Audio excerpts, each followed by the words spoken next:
मेरे हिंदुस्तान के प्यारे दोस्तों और पूरे विश्व के हिंदी भाषी, इस वक्तव्य में मैं आपको मनुष्य की पाशविकता को बताने की कोशिश कर रहा हूँ, प्रयास कर रहा हूँ। पृथ्वी पर जितनी लड़ाइयाँ हुई, जितने अत्याचार हुए, दुराचार हुए, सभ्यताओं की बर्बादी हुई, पुस्तकालयों को जला गया, विश्वविद्यालयों को समाप्त कर दिया गया, खून की नदियां बहा दी।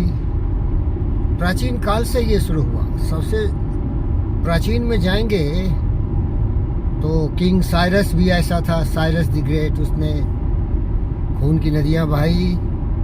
अलेक्जेंडर उसके बाद आया, और उसके बाद अनेक दारिंदे दुष्ट ऐसे हुए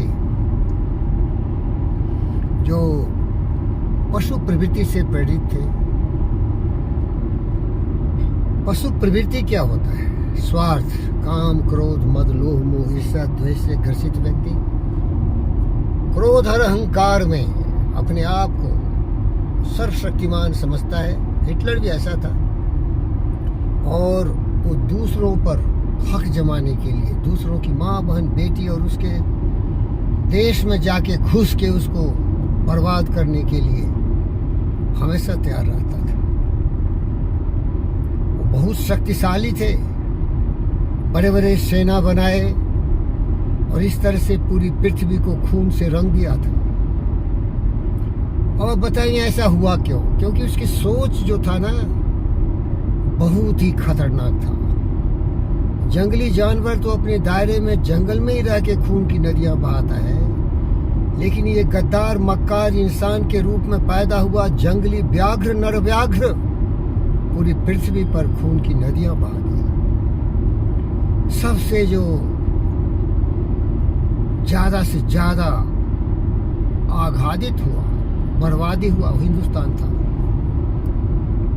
भारतवर्ष, आर्यावर्त, यहाँ के लोग बड़े ही पवित्र विचार के रहे हैं।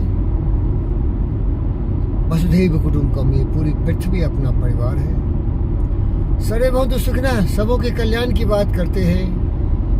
आत्मा सर्वभूतेषु, सारी आत्माओं को सम्मानित करते हुए साथ चलने की बात करते हैं। संगच्छध्वम संबद्धध्वम समो मानासि जानता, देवा भाग में था पूर्वे संजानानोपासते।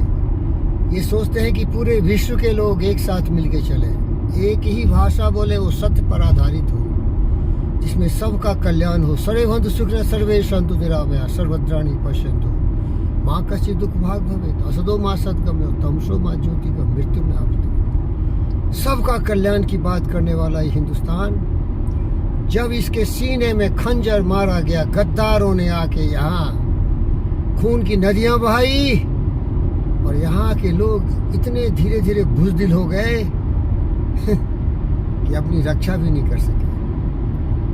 1200 वर्ष तक यहाँ आक्रांताओं ने माँ, बहन, बेटियों की इज्जत लूटी, और यहाँ के गद्दार हिंदुस्तानी उसके शरण में चरण स्पर्श करते हुए सिजदा करते रहे, उनके चरणों पर सर झुकाते रहे।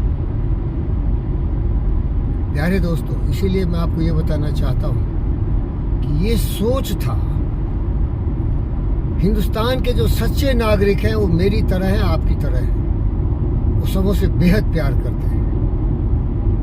पोथी परिपरि जगमुआ पंडित भया न कोई, 2.5 अक्षर प्रेम का पढ़े सो पंडित हो। इसीलिए मेरा दोस्त गौतम सिद्धार्थ बुद्ध हो या विवेकानंद हो, पूरे विश्व शांति के लिए हमेशा लोगों को प्रेरित करता रहा। आज के आधुनिक विश्व को देखो, पुतिन हो रसा का प्रेसिडेंट, या जेलेंस्की हो यूक्रेन का प्रेसिडेंट, या हमारे प्रिय जो बाइडेन साहब हो अमेरिकन प्रेसिडेंट, और नेटो के जितने भी हेड्स हो, ये कैसे लड़ रहे हैं, लड़ा रहे हैं भाई?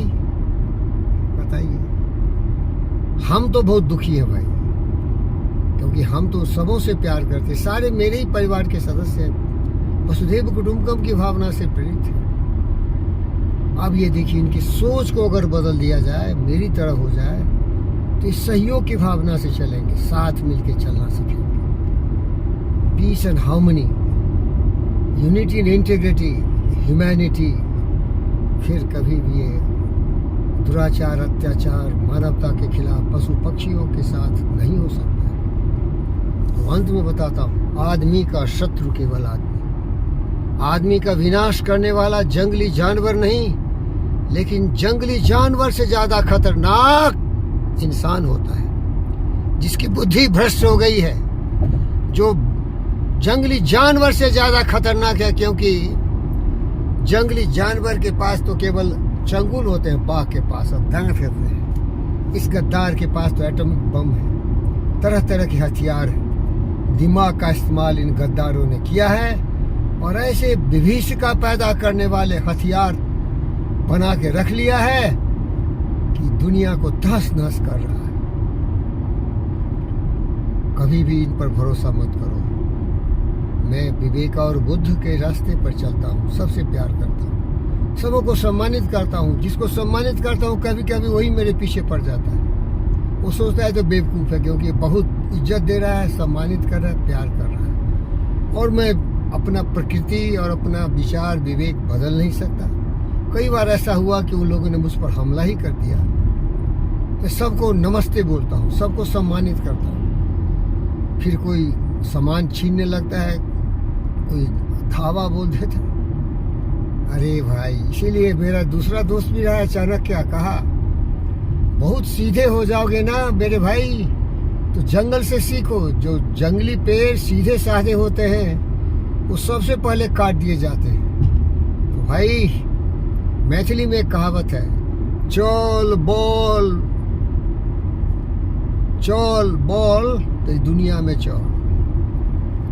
ये भैया थोड़ा सावधान रहना, इन गद्दारों से, मनुष्य से बच के रहना। ये नालायक राजनीति में देखो कैसे भूखते हैं पार्लियामेंट में। ये गद्दार बोलते हैं चाइना कर दिया। इन गद्दारों को, इन बदमाशों शैतानों की औलादों को सरहद पर भेज देना चाहिए मोदी को, और वहां जाके इनको चाइना से मुठभेड़ करा दो, साले को इनकाउंटर करा दो गद्दारों को। ये देश के दुश्मन, संसद में क्या वो लड़ाई होती है, सरहद पर भेजो इन गद्दारों को।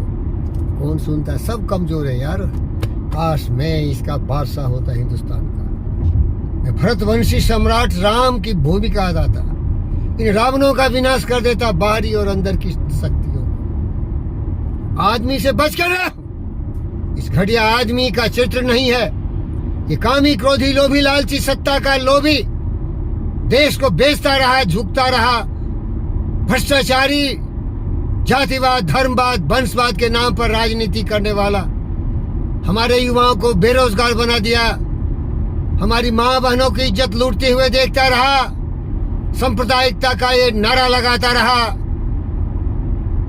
वोट बैंक के तरफ पर कुछ सांसदों को इन्होंने यूज किया है।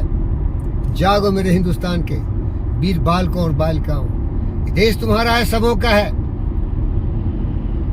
सब भेदभाव मिटा दो, जाति, धर्म, मजहब, क्षेत्र कुछ भी नहीं, केवल एक हिंदुस्तान है। समझ गए क्या? नहीं तो मरो, और मरने दो, देश को बर्बाद होने दो। मैं क्या करूँगा?